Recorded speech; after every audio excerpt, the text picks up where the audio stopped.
고령층 사이에서 이혼과 재혼이 증가하면서 가족 간 재산 분쟁이 늘고 있다. 특히 자녀가 성인이 된 이후 부모가 재혼할 경우 새어머니나 새아버지와의 상속 갈등이 격화되는 사례가 많아지고 있다. 통계청에 따르면 2023년 이혼 건수는 9만 1,151건에 달했다. 이 중 결혼 30년 이상 부부의 이혼은 1만 5,128건으로 전체 이혼의 16.6%를 차지했다. 고령층의 재혼도 꾸준히 늘고 있다. 65세 이상 재혼 건수는 연간 약 5,000건에 이르고 있다. 이처럼 황혼 이혼과 재혼이 늘면서 재산 상속 및 증여를 둘러싼 가족 간 분쟁이 복잡한 양상으로 확산되고 있다.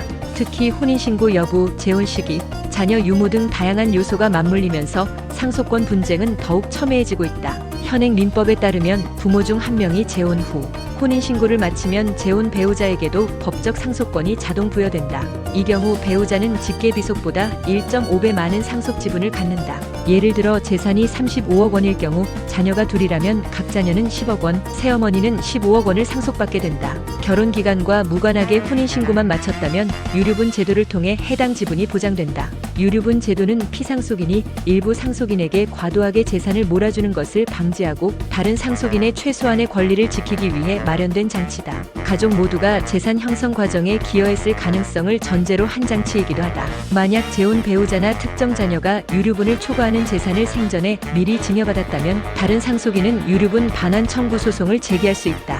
혼인 전에 이뤄진 증여도 상속 분쟁의 대상이 될 수 있다. 2019년에는 재혼한 배우자가 남편이 혼인 전 자녀에게 증여한 재산을 두고 유류분 소송을 제기한 사례가 있었다. 이에 대해 자녀들은 혼인 전 증여는 유류분 대상이 될 수 없다며 위헌 소송을 제기했지만 헌법재판소는 이를 기각했다. 헌재는 혼인신고가 법적으로 유효했다면 시기나 횟수에 관계없이 배우자로서의 권리는 동일하게 인정된다며 새어머니의 손을 들어줬다. 결국 혼인신고가 된 이상 재혼 시점 이전의 증여라도 법적 배우자는 유류분 청구권을 행사할 수 있다는 판단이다. 또 하나의 오해는 친부가 새어머니에게 증여한 재산이 새어머니 사망 시 자녀들에게 다시 돌아올 것이란 기대다. 그러나 이는 사실이 아니다. 우리 민법상 상속의 우선순위는 직계비속자녀, 직계존속부모, 형제자매, 반계혈족이며 이들은 모두 혈족이다. 새어머니, 새아버지와 자녀는 법적으로 혈족이 아니기 때문에 상속권이 없다. 따라서 김 씨의 새아내가 사망하면 그녀의 상속 재산은 친자녀에게 귀속되며 전남편의 자녀에게는 아무런 권리도 주어지지 않는다.